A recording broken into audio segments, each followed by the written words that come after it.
This podcast is not meant to be professional advice of any kind. It is meant to be informative and entertaining. If you make any changes to your life, see the appropriate professional before you do so. Hello and welcome to Super Age. My name is David Harry Stewart. I'm the founder of Ageist. At Super Age, we help you live better and become the best version of yourself. And who doesn't want a super age, right? Today's show is brought to you by Inside Tracker, the dashboard to your inner health. Go to insidetracker.com/ageist, save 20% on all their products. Today's show is also brought to you by Element, LMNT. My favorite electrolyte mix. It's what I put in my water in the morning, and it's what I put in my water at the gym. Go to drinkelement.com/ageist and receive a free 8-serving sample pack with your first purchase. Today's show is also brought to you by Timeline Nutrition with their breakthrough product, MitoPure, the first clinically tested urolithin A supplement, which is showing tremendous results for mitochondrial health. Go to timelinenutrition.com/ageist, use the code ageist at checkout, and save 10% off your first order of MitoPure. Welcome to episode 112 of the Super Age Podcast. This will be dropping on December the 7th, 2022.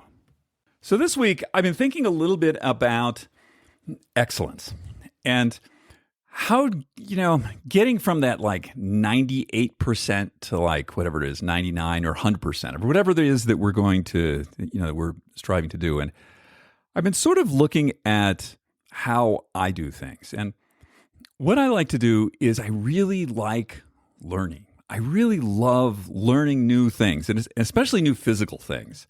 And I've done this several times in my life. I think I learned to skate in half pipe when I was about 33 or so. And then I got pretty good at that. And then I let that go. And I remember I got, held rank in Hapkido, which is a martial art. And I got reasonably good at that, but I wasn't really into going as far as becoming a black belt. And then when I was about 52 or something, I learned how to surf. I was living in Venice, California, and I surfed pretty much like every day for a few years. And, by the time I was 55, I was surfing on a shortboard, which, it requires a level of skill.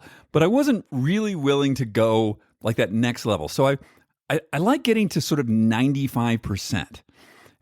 And that next, whatever it is, 5%, that's where, it requires like decades and decades because, in 3 years, 5 years, you can really get reasonably, impressively good at something, but you're not going to become the master or the maestro. And a lot of that is limited actually by our genetics. That even though one can practice very hard at something and, try with endless amounts of effort going towards something, unless one really has the, sort of genetic makeup to reach that level of excellence, it's probably not going to happen.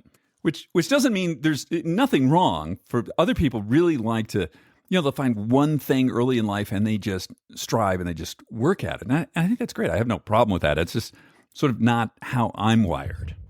Thinking about this idea of genetics, I had a conversation with somebody last week about how there's all this sort of BS that you see on like, the weekend sports show, like so-and-so athlete, well, they work so hard and therefore they've achieved so much. Well, they might have worked hard, but, they're genetically predisposed towards becoming a champion athlete. Like you sort of have to have that basic genetic makeup. And I've, in my career as a photographer, I've worked with a lot of Olympians and MVPs in various leagues. And you see right away, these are not normal people. They have fantastic eye-hand coordination. Or I remember working with Allen Iverson, the basketball player, and his hands were gigantic. And so it looked like he was dribbling the ball. What he was doing was palming the ball. He had the right genetics for doing that. So I think that's what's interesting as I look at these things is I really love the process of learning this new thing, even though I know I'm never going to be a champion in anything. Like, that's just not going to happen because I just don't have that genetic makeup. But that doesn't mean that I can't very much enjoy the process of trying to become, 95% the best of what I can be. And that, I know that sort of flies in the face of a lot of stuff you see out there, like, be the best and try and like become this, this polished version of yourself. But it's just a question of how much time and energy do you want to put into that. And for me, it's, sort of like 3 to 5 years. I'll give it my all for 3 to 5 years. And then it's like, okay, I'm sort of done. I'm going to move on and I'm going to do something else because, we can only do so many of these things in a lifetime. And, 95% is good enough for me. So along that line of thinking, this week was the first week of my master's ski racing program that I'm doing here every day in Park City. And, I guess it was on Saturday, I was up on the mountain and I was doing some things on my skis and I thought, you're pretty good. You've really got a good grasp of this. And then I stop at the top of this sort of steep hill and I'm putzing around with something. And I see this gang of guys show up and they're, late teens, early 20s. And a couple of them have U.S. ski team jackets on. Now, I live in Park City and it's not that unusual to see somebody with a U.S. ski team jacket. Maybe they bought it at a thrift shop or, whatever. Doesn't mean you're on the ski team. It just means like you got a jacket. Well, these guys had all this sort of like, you could tell from like their skis and, that they were up to something. And then, so they stop at the top of this run. I'm just kind of looking at them. And then they go down and I watch what they do with their bodies. And I think, how is this even possible that a human being can do this with their bodies? And I'd never seen something like that in person. All the ski instructors, the people that I see ski on the mountain, I'd never seen anyone ski like this. It just blew my mind. It was sort of like going, to the like Olympic gymnastics and seeing Simone Biles do her thing. Like, and you just look at it, it's like, how is it possible that a human can do this? So that sort of like ratcheted back my expectations for my ski program. But the ski program has been turned out to be really awesome. It's about, I want to say maybe there's like 30 people and, ages are maybe 50 to, I think the oldest person there is like 78, which surprised me. And I'm not the worst person in the group. So I take some satisfaction that I'm far, far from being the best person in the group. But I'm really enjoying the whole process. Again, like the learning new things, which I love to do, especially new things with my body. I just love that. And then meeting all these new people who are, it's sort of like advanced ski club, but at higher speeds, more complicated things going on. So I'm having a ball. So this week on the program, we have Tom McCook. And Tom McCook, his area of expertise is efficiency of movement. Because no matter how fit we are, we could be like in tremendous aerobic condition and we can be really strong and all this stuff. But if we do not know how to move our bodies efficiently, we're going to get hurt. We're just not going to be able to enjoy the simple process of moving our bodies through space, be that walking or running or wherever we're doing. And so Tom has a long background in helping people do this. And he studied just an array of modalities that he's going to tell us a little bit about. And I really like his spirit, this idea that it doesn't have to be all forced. Like, it's not about that all the time. There's this other sort of finesse that we can bring to our movement. So we're going to get with Tom in just a moment after a quick word from our sponsors. Today's show is brought to you by Timeline Nutrition and their breakthrough product, MitoPure. We all know how important mitochondrial energy is, and especially maintaining muscle and strength as we age. Urolithin A, which is found in MitoPure, has been clinically proven to increase muscle strength and endurance with no other changes in lifestyle. Urolithin A is essentially upgrading your body's cellular power grid, giving your body the energy it needs to optimize. We've been testing MitoPure here with the Super Age team, and our findings are aligned with those clinical studies. This is a product that I'm going to be taking every day for as long as I can. It's become an essential part of my routine. Timeline is offering listeners of this podcast 10% off your first order of MitoPure. Go to timelinenutrition.com/ageist and use the code AGEIST to get 10% off your order. That's TIMELINENUTRITION.com/ageist. Maybe check out their starter pack, which has all 3 formats, and let me know what you think. Today's show is also brought to you by Inside Tracker, the dashboard to your inner health. I've been using Inside Tracker for a few years now, and I'm a big fan of regularly doing blood tests to see, first of all, am I optimizing myself the way I think I am? And second of all, is there something going on that I need to know about right away? Back about 12, 13 years ago, I was in my routine physical, and suddenly, luckily, I had a physical at that point in time. My blood platelet level had plummeted, and I found myself in a hospital 3 weeks later. Now, it was only by luck that I happened to be having a physical at exactly that point. If I had had that physical maybe 3 months later, some really bad stuff could have happened. So Inside Tracker I use to help optimize where I'm at, and also to, make sure nothing bad's going on out there, to keep myself informed of what is actually going on in my body. The other thing I really like about Inside Tracker is, there are other blood tests out there that you can take, and it'll give you levels and say, like, okay, this is where you're at, in range, out of range. But it doesn't tell you, like, what to do about it. With Inside Tracker, it's a food-first program, supplements when needed, to help get you back on track. It gives you actions where you can actually impact what your inner health is. This is a great platform. This is not a replacement for seeing your physician, which you should do regularly, at least every year. This is an additive. I strongly recommend it. Go to insidetracker.com/ageist. Save 20% on all their products. Today's show is also brought to you by Element, the electrolyte mix that I've been using to stay hydrated and to keep my electrolytes in balance. I started placing Element electrolyte mix into my water after my workouts on the recommendation of a friend of mine who's a 50-time Ironman competitor. I told him that I was having a lot of trouble recovering from my workouts, and I thought it was my age. And it turned out it was my electrolytes. And once I started putting Element into my water, I noticed an incredible difference in my ability to recover from my workouts. It went from, truthfully, an hour or two to like 10 minutes. Because the problem was my electrolytes were off. Now what I do is I put Element in my water when I get up first thing in the morning. I also have it in my water that I drink during the day. And then, of course, at the gym, I make sure that there's Element in my water. And, of course, in my beloved sauna, the same thing, Element in the water.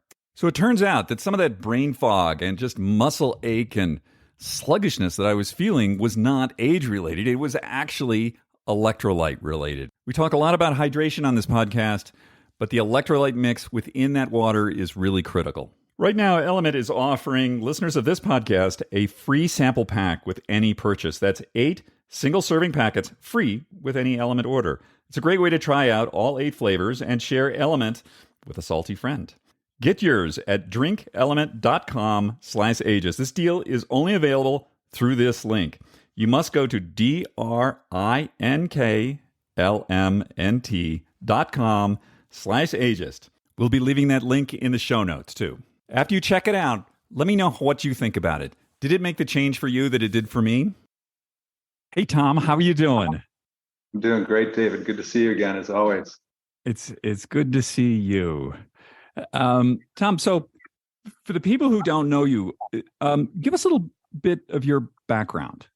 Okay. I've had a studio in Mountain View, California for 25 years, which is a Pilates and movement and wellness studio with physical therapy. And I've been in the fitness training world for 35 years. So I started in the mid 80s. I was managing Gold's Gym at night while I was going to school.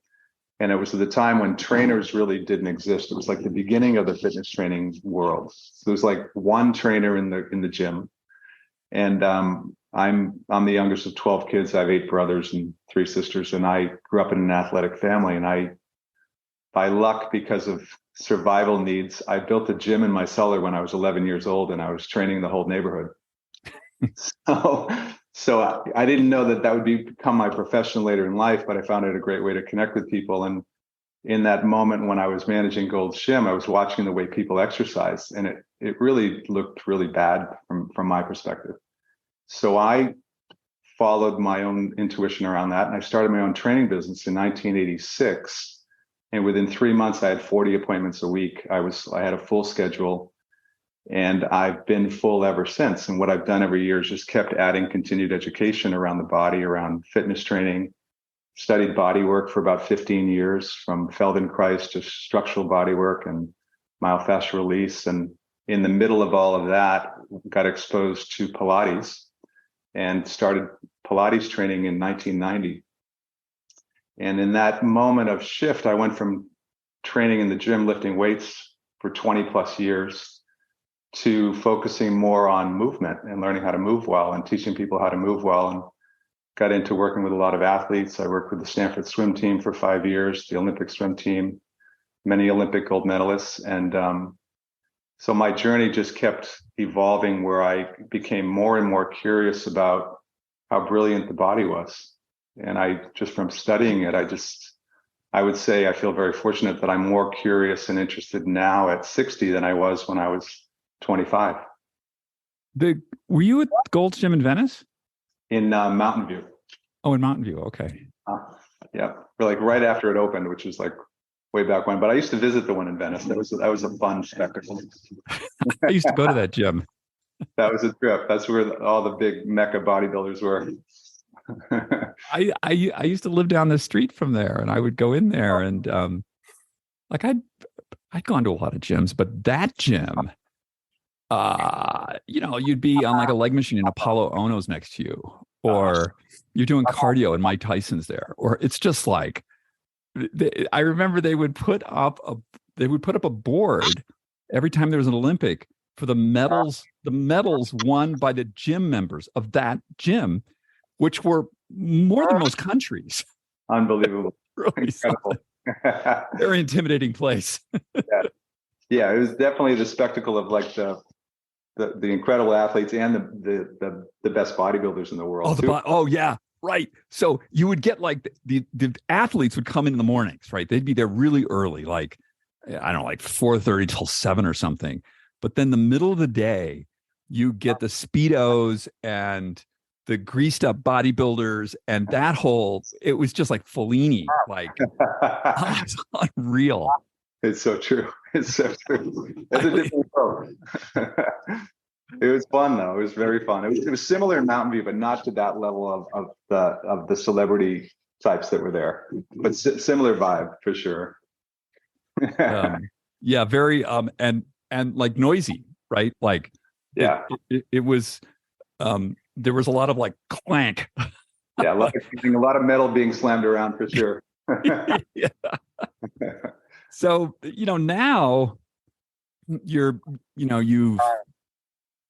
come a long way. And what's interesting, Tom, is how the incorporation of all these different methodologies to where you are now, and this idea of quality movement, mm-hmm. which I think is very interesting. Mm-hmm. Yes. I think it's I think just as a person of any age, like when you're in your 20s or you're in your 30s, you're at an age where you don't tend to think about the longevity of your body, because it's in the future somewhere where it's not as relevant to your life experience. But the truth is, as you age, one of the things we don't tend to think about very much is our joints. Mm. And we don't tend to think about our joints until they hurt. Mm. But your joints are all synovial joints, meaning that they get lubrication, and the nutrition for the joint happens through movement. Mm-hmm. And if you're not moving your particular joints in the way they're designed to move, there's potentially going to develop a problem.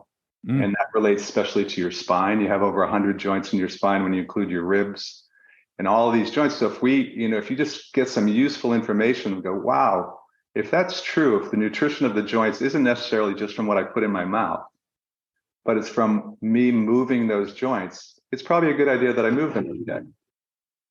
So it's just simple tools like that. You can educate somebody. And also as a warm up before you do strength work, because your body is designed for survival, not for performance. So if my body's designed for survival, if my body's not prepared to load it really strongly, the brain's going to shut down the muscles. It's not going to liberate your power because your body wants to survive and not get injured. Mm. So if you understand, it's probably a good idea that I don't just heat my body up, but I warm up the key joints that I'm going to be loading, Mm-hmm. I'm going to be more successful in my strength work. Mm-hmm. And those little pieces is what I educate people on. Then the other added benefits to that is movement feels better. Mm-hmm. And if movement feels good, you look forward to it instead of this is a necessary evil that I got to do. The warm-up thing, we had a gentleman on a while ago, and he runs a website and a podcast that's all about pickleball injury. Wow. And pickleball injury is basically caused by one thing. People standing around getting very excited about wanting to play pickleball and then going cold out there playing pickleball and ripping something. Because there's no warm up. It's like, oh, I'm really excited. I want to play. It's unreal. I would bet to say, I haven't done a study on this. I don't know how you would track it, but I would bet that what we're mentioning right now is probably the single most thing that ends people's careers is that they don't warm up. They just go out and they people that play softball on the weekend, they go from sitting all day and then they get up to bat, they hit the bat and they sprint down the first baseline and they tear their Achilles. Mm-hmm. Happens a lot. I've had so many clients come to me. So they didn't do anything to warm up their ankles, and then they load their leg in this explosive movement, and they get an injury really quickly. When that's an easy thing to avoid. Yeah, and my understanding of this is that when we're talking about warm up, it's there's the warming your cardiovascular system, warming up the joint, and also telling your central nervous system that like this set of activities is about to happen. Yes. And this is what we're going to do. So your nervous system knows like the sequence to fire different muscles so that Achilles doesn't get ripped. Right. And you've prepared your body where you've taken that joint already through the range of motion that it's going to be going through. Yep. So it feels safe to go there. Yeah. And the thing that's interesting, there's a system I studied also called anatomy and motion, which is basically a deep dive into understanding the gait cycle. So the gait cycle is basically 2 steps is one gait cycle. And when you're walking, what this guy named Gary Ward wrote a book called What the Foot ? But he also has a training on gait cycle. What your body does in one gait cycle from your big toe to your head, every joint goes through 3 planes of motion, which is front to back, side to side, and rotation 5 times. Wow. In one gait cycle. So think of that. That's like unbelievable how much movement happens, but that's like the flow motion of how your body absorbs and transfers force. And then if you understand that cycle, you can put movement back in where it's been lost. And typically what we tend to miss in our modern society because we sit too much is the frontal plane, which is the side to side plane. We don't do much movement in general in that plane of motion. So that gets taken out a little bit out of the system.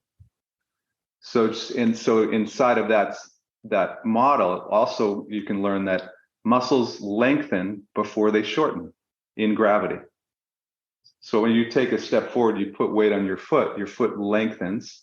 So muscles, you could say the most important contraction of a muscle is to decelerate you when you move. But that's not typically how people train. People train where they do a lot of shortening, concentric contraction. But if you start to put a value on muscles lengthening, and I need to move through all 3 planes of motion, you start to change your thinking patterns around what would be a valuable warm-up for me, and what exercises could I put in that I'm not doing in those planes of motion. So you just start to open up your mind to get a little more creative, but I think training becomes more interesting and your body feels better. And that's usually the best guide. And it's also useful to have somebody help you. But, once you start and you start to learn, it becomes more intuitive too. Yeah. And I think that this is, what you were saying, generally most training that one does, if you're running or bicycling or lifting weights, it's all sort of forward back. Yeah. But the majority of sports happen laterally. Yes. They're not like tennis is a lateral movement. I ski, that's a lateral movement. Right.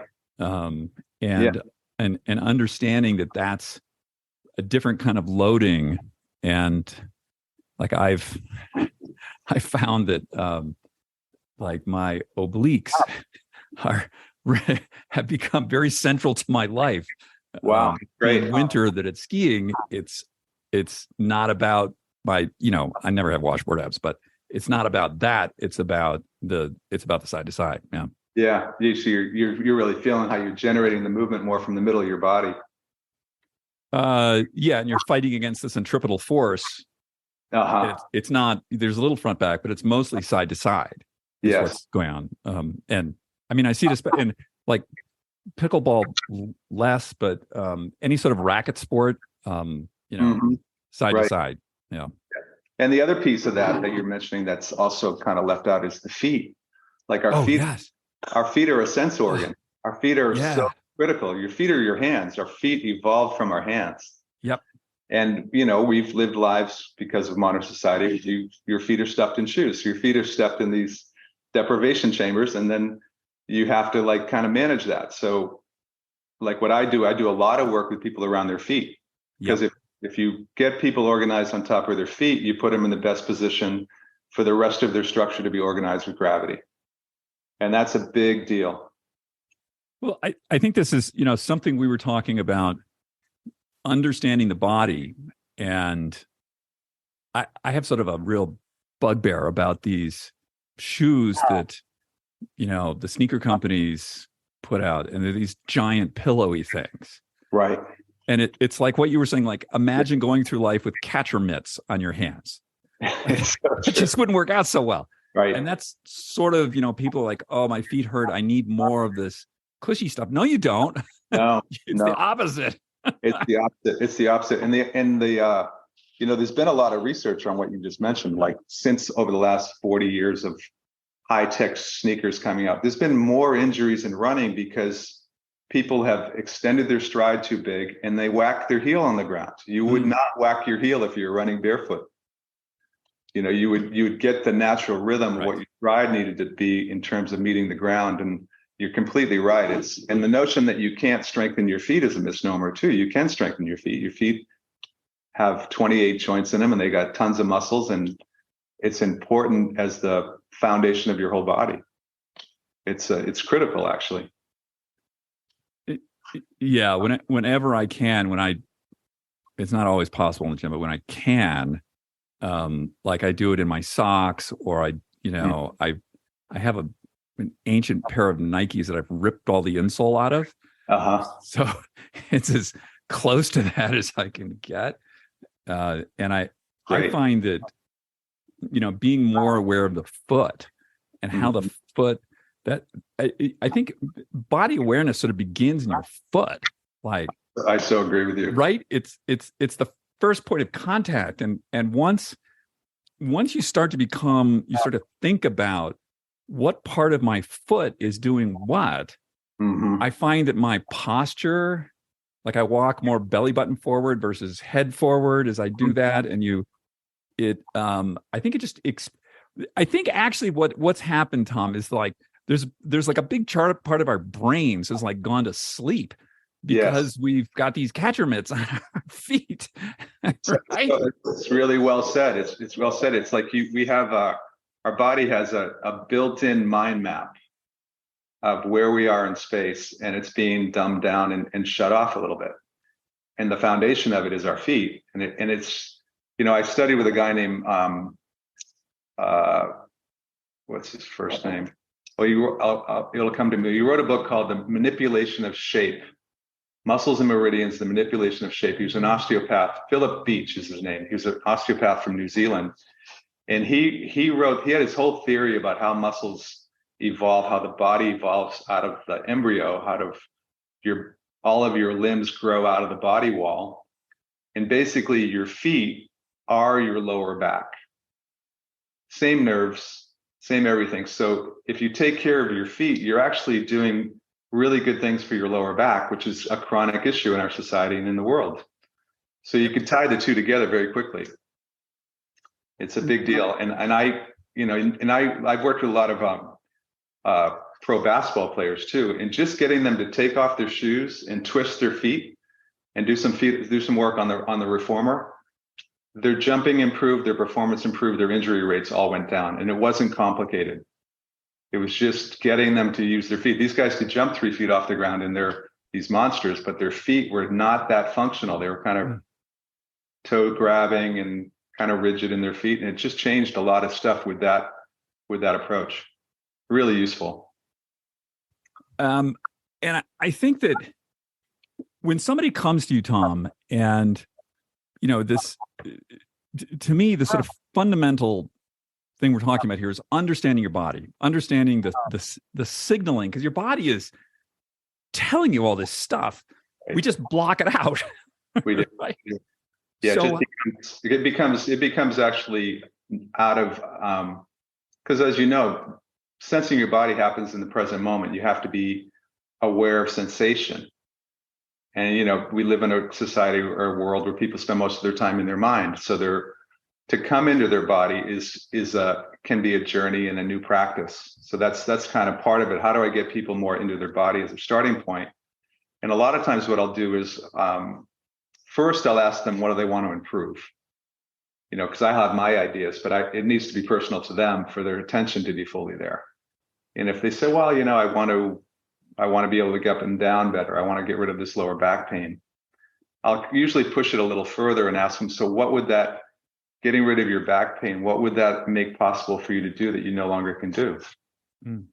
So just to enlarge the goal so it's not too, it has a little more oomph to it.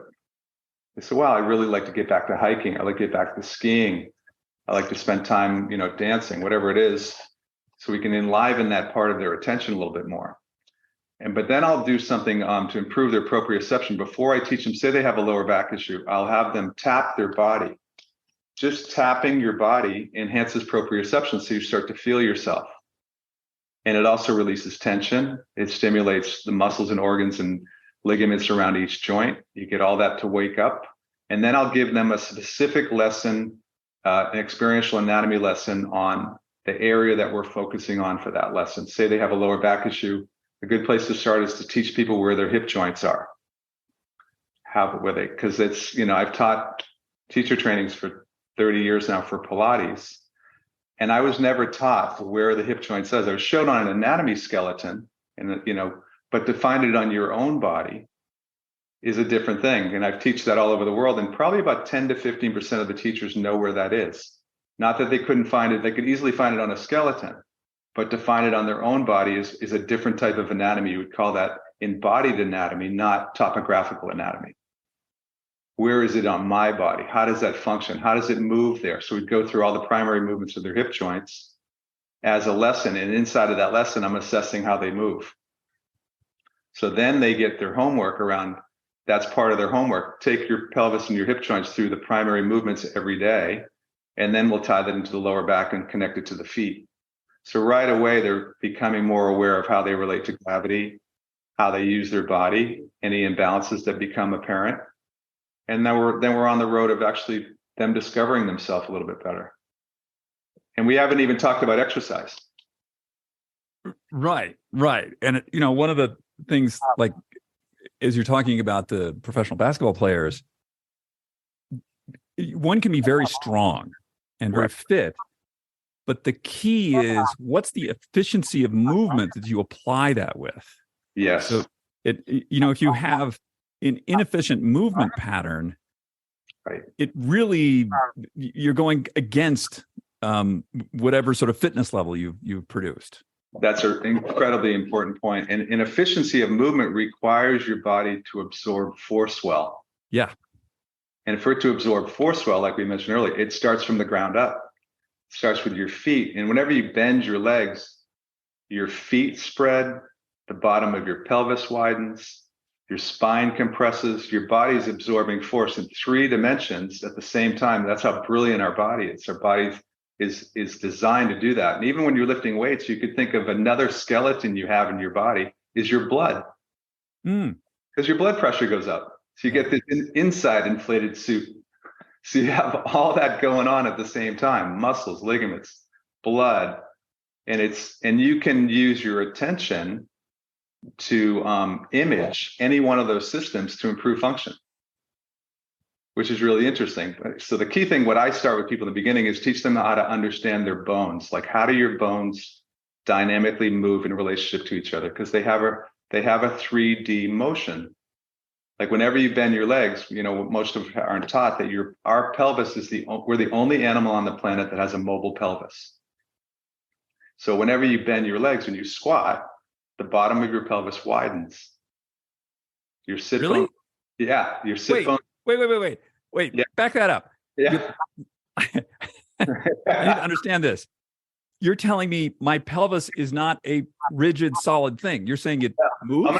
I'm going to grab one right now and show it to you. Hold on. That's crazy. That's a huge bone.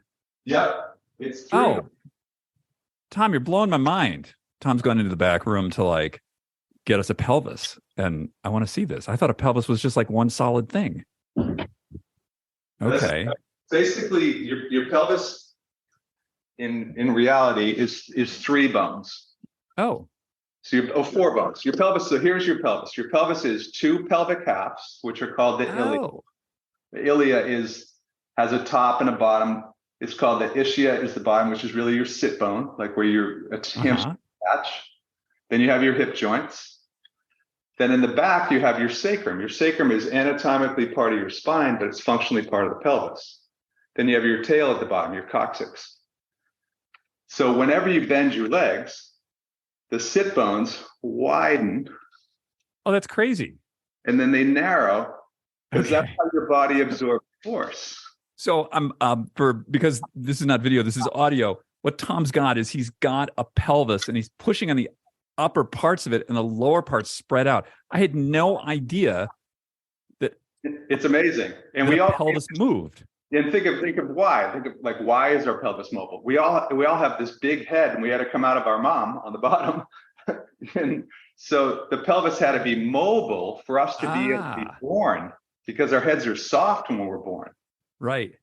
So that has to happen. But also for us to squat, it has to be mobile because we're vertical. And for us to walk, when we walk, one leg goes behind you, one leg goes in front of you, so your pelvis counter rotates. And we're the only animal. If you watch an ape walk, because an ape's spine is not, we have a double S curved spine because we're upright. Right. An ape's spine is like a C, because they're like this. I know you can see the other, you can see, but they walk like this. They go. Oh, right. Because their pelvis is rigid. Wow, those poor apes. It's true. If only we could take the apes to Feldenkrais, we could fix them. It's true.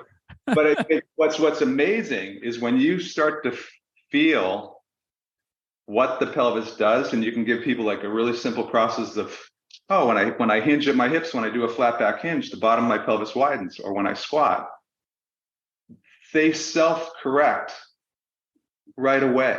Yeah. Because now they're feeling their own design instead of an idea of exercise. This is evolution. Evolution is millions years older than some concept of fitness. And it's the best design to date. So what are some of the, I think we might have mentioned Pilates, and I love Feldenkrais, which is about the most non-exercise thing. I don't know if anybody's tell people what Feldenkrais is. It's basically awareness through movement. So Moshe Feldenkrais was a judo expert and a physicist who basically got in an accident and got paralyzed. And he got very curious about how to help himself. And through micro movement, he reorganized and re-educated and healed his own nervous system. So basically, you're learning how to, in terms of gravity, how do I become the most efficient in gravity to explore movement patterns? So when I first took this training back in from 1990 to 95, I used to drive up to Marin and do this 3-hour class every morning or every Monday morning. And the first hour and a half was called awareness and movement class, where you lie on the floor and they instruct you to do weird stuff.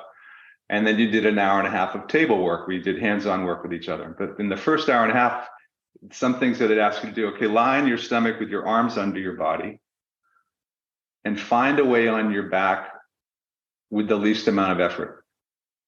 And you'd be like, I mean, it was because at the time I was really into lifting weights and I was thick. I was like 30 pounds heavier than I am now. I'm like, I have no idea how to do this. So you basically had to like just kind of explore and realize, wow, we're actually designed to find a way really efficiently. And a great place to notice is look at how babies are. Babies are so connected to that. Like they never just sit straight up. They roll to the side. They use their head as a weight. They move in a very fluid, organic way that's really in our nervous system. So you're basically coming back to our own, what's built into our own system is to be efficient, use our body well. And it usually is it's incredibly healing. You know, you can heal injuries, you can release tension patterns.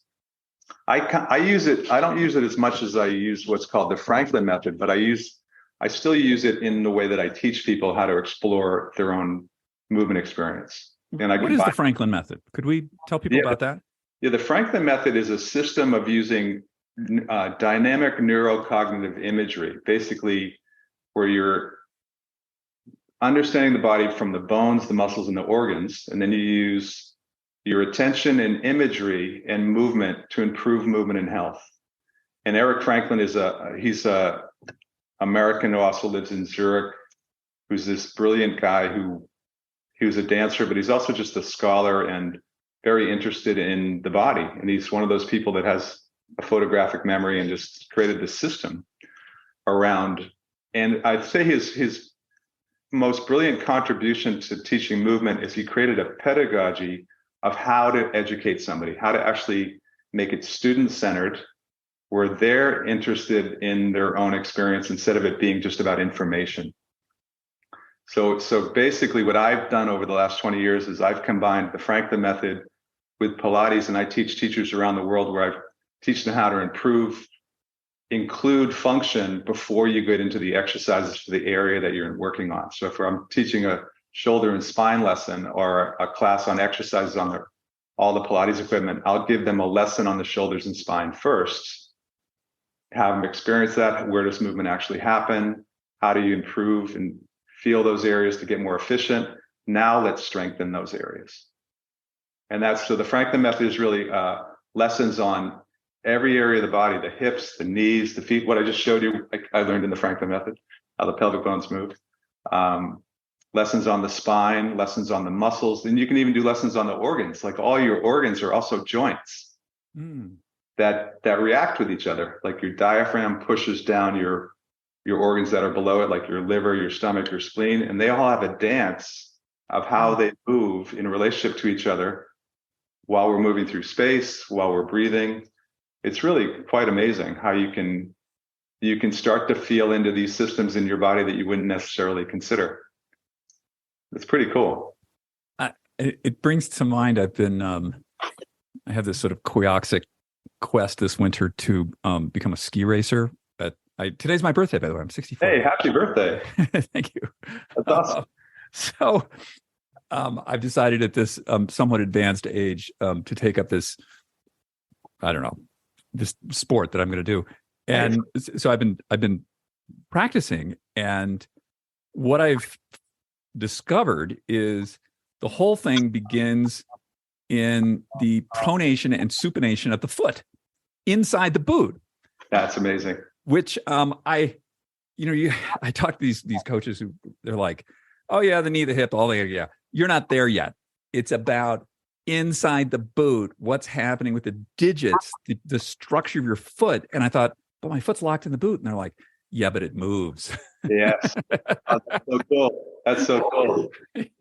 And what we were just talking about you being, you connecting your feet to where your legs meet your pelvis, like at your hip joints, then you've got that control mechanism of how to be super efficient because you're going so friggin' fast that you have to be. Not that fast yet. Fast enough to scare myself. I think it's awesome that you're doing that. That's inspiring. That's so cool. Yeah, well, I told my wife, like, I'm staying out of the hospital. Okay. That's my goal here. And you will. And that's your ability to do that. It comes down to the fact that you have a highly functional body. You wouldn't even consider that if you didn't. No. And that's a testament to your training. So that's actually, and that's the thing that I want people to think about more, is that you can change your health. You can improve your health, and it doesn't have to be ridiculous.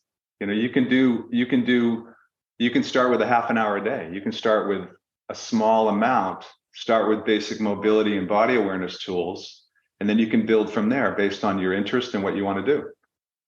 But it's imperative that you do something. I mean, just as a disclaimer, I am not some kind of super athlete. I've never been. Right. What I am is a really good student. I think that's actually a better weird place to be. I love learning this stuff. So, but talk to me. So you've been out teaching a lot. You were down at Rancho, where I was, which I think is just an absolutely magical place. You were incredible. With my down at Chip Connolly's Modern Elder. Mm-hmm. And tell me, I mean, not just at those places, but you're out in the world a lot. A lot of people, after a certain age, I think you use the word broken. Yes. Talk to me about that. In my experience in the last few years of teaching at the destinations I've been going to, that Rancho La Puerta, which is a destination spa where people come in for a week of exercise and healthy food and mindset, and Modern Elder Academy is another place of similar interest, is that people are coming in with a lot of physical problems that are, even like in their 40s, 50s, and 60s, like people coming in with lower back surgeries, knee replacements, generally unfit, in a functional way. Like they're not doing much exercise. They're spending a lot of time sitting, and they're not doing anything to counteract that. And I think it's, bless you. And I think it's, I think the big issue is that it's also not being tied clearly enough to their mental health. Like, those are so tied. They're so tied. Oh my gosh. You have to move. You have to move on a regular basis to keep yourself mentally fit and present and optimistic about your life and actually resourceful. I mean, it's so important. And this is why I just keep hammering on about the body. Your brain sits on your body. Yes. And the way that you evaluate your current health, strength, fitness will reflect 100% into your thinking and your emotional state. Absolutely, 100%. And once you start doing it, you realize that you can change your state. Yeah. If you're in a slightly depressed, down mood, you can do 15, 20 minutes of movement and totally shift your mood, which is an important thing to realize. And you don't realize it until you do it. It still lives in the world of a nice idea. It has to be like, oh, that's a tool in my bag, and I don't have to live inside of this dark cloud. I have some options here if I want to help myself. Sure, some people need more support, but movement needs to be a part of your elixir for life. And I think the difference between what we're talking about today is that when you do mindful movement, when you're paying attention to your movement, it's like a moving meditation. It's also having a different effect on your ability to be present and have a positive outlook on your life. Yeah, it's actually neurogenerative. Yes. The we think our brain spends a lot of time thinking. Well, it does, but what it really does, the vast majority of what your brain does is control your body. Uh-huh. Right. You know? Yeah, it's so true. And thinking is somewhat overrated. Highly overrated, I'd say. Being present and being like when you're present, you're in idle readiness to be responsive to your life. Yes. Yeah. And I find that a much better state to be in than to be in incessant thinking. I love that term that you just used, idle readiness. Yeah. Yeah.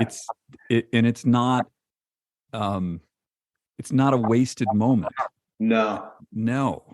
And the body, and then you could add to that, or on the body, what we want to do for the body is we want to create general physical preparedness. Yes. So the body is ready so you could go try a new sport because your body's generally has the capacity to go try something safely. Yes.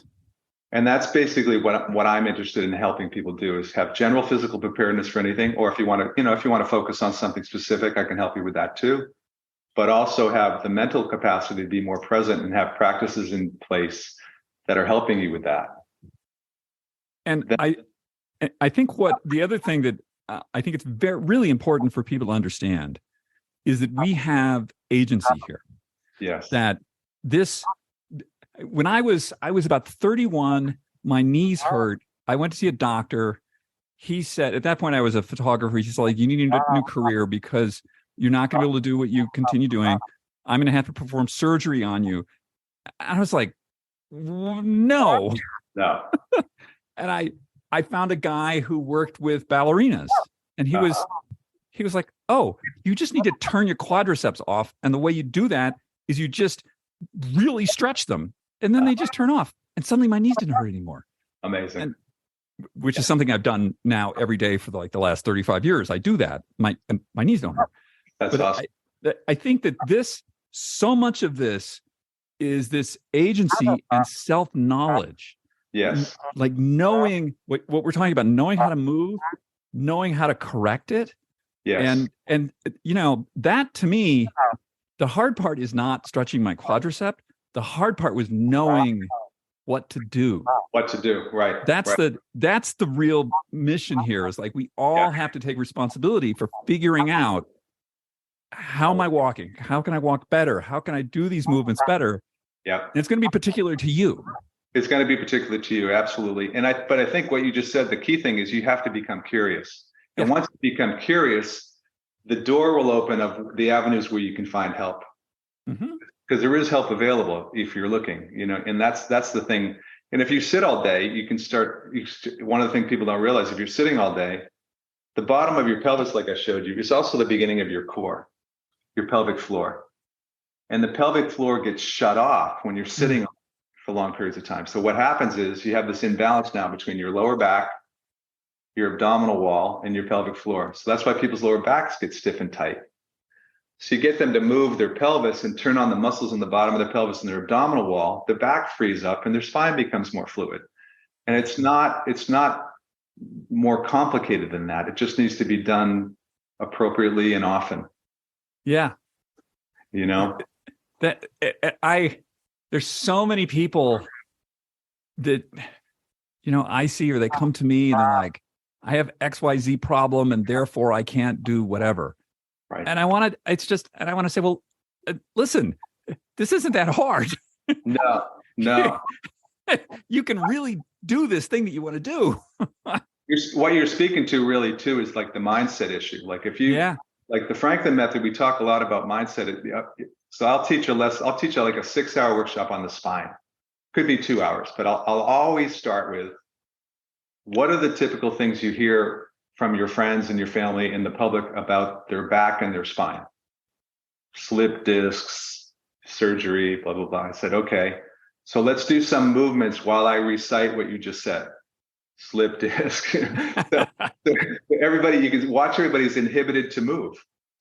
So I'll just say to them, so listen, we don't just have an epidemic of back problems. We have an epidemic of negative thinking about the spine. We need to change the thought pattern around the spine and realize the spine is designed really well, and then focus on, what do you want for your spine? fluid, organized, strong, youthful, all those things. And then let's move with that image. And everybody moves better right away. I didn't even tell them how to move. And then, because then they see, oh, I'm affecting the quality of my experience by what I'm putting my attention on. Yeah, that, we don't have to accept some kind of grim reality. You can if you want to. That's right. Your thing. But if you don't want to, there are plenty of people like you that can just really simply improve people's lives. Yeah, and they can, and I think unfortunately because our society has been so geared towards knowledge, which is fine, but it's more like we haven't been taught how to actually think skillfully about our own living experience. Like, how do we communicate with ourselves in a way that actually is life enhancing and actually helps our tissue soften, helps us stand well, help us breathe better, helps us notice more, all of those things that are actually more relevant to us having a successful life and experience instead of just the attainment of things, and I think that needs to be, and I think more and more, especially, I think more and more people are interested in that now. I think one of the things of COVID, people have kind of stepped back and go, wow, what's the quality of my life like? What do I want? And those are really important questions. And taking care of your body can't be left out of the equation. Yeah, and you can't I think one of the good things about COVID is I keep using this word agency. COVID to me was sort of a switch, and it showed myself and I think a lot of other people that our behavior has an effect. Like we can do things to change outcomes. We can wear masks or get vaccines. These are the things we can do that maybe in the past we would just sort of offload onto. We would try and outsource that, but this stuff you can't. You got to do it.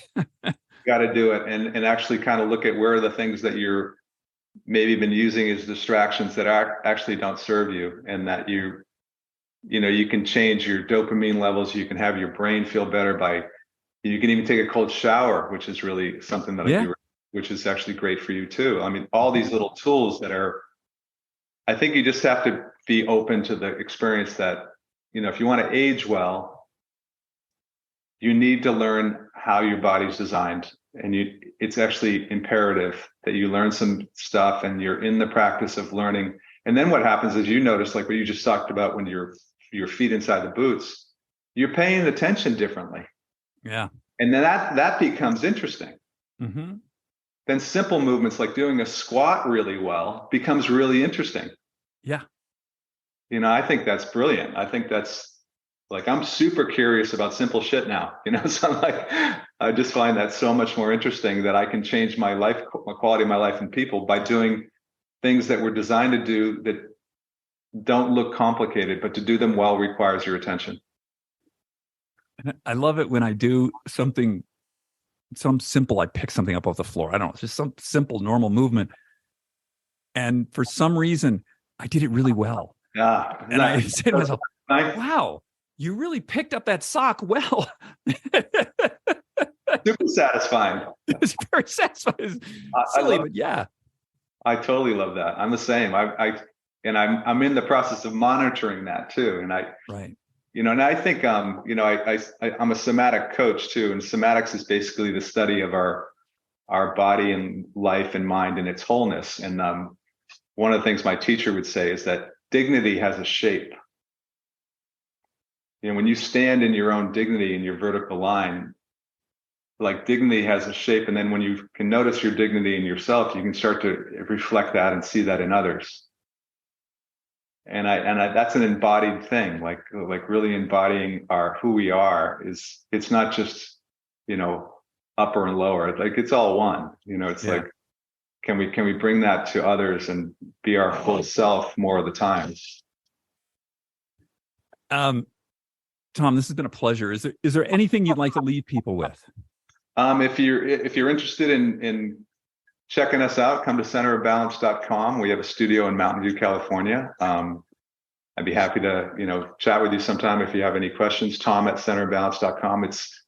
It's always been a great pleasure to connect with you, David. So I'm happy that we had this time together, and I just want to empower people to move, and get them going more. I also have a bunch of classes on something called Pilates Anytime, which is a online subscription. And if you go on there and you're interested in it, use my name, McCook, MCCOOK, and you get a free month. So you can just check out classes if you're interested. And I wish you guys, I hope this talk inspired you to move more and be more curious about taking care of yourself. Absolutely. Tom, it's been a pleasure. Thank you. Thank you, David. Thank you for joining us on the show today. It's been great to have you with us. I really like Tom's spirit. I think there's just something, I guess, this gentle power about him that I just find wonderful. And, as I was saying in the beginning, we can be really strong and we can be aerobically fit and, maybe we can look awesome. But if we don't have that ability to efficiently and joyfully move our bodies, well, we're missing out on some stuff. If you would like to connect with me, you can hit me up, David at superage.com, and I will get back to you directly and personally. You have the option also to leave us up to a 5-star review wherever you're listening to this podcast. We love that. And, if you feel like it, please share the podcast with somebody you think could use this.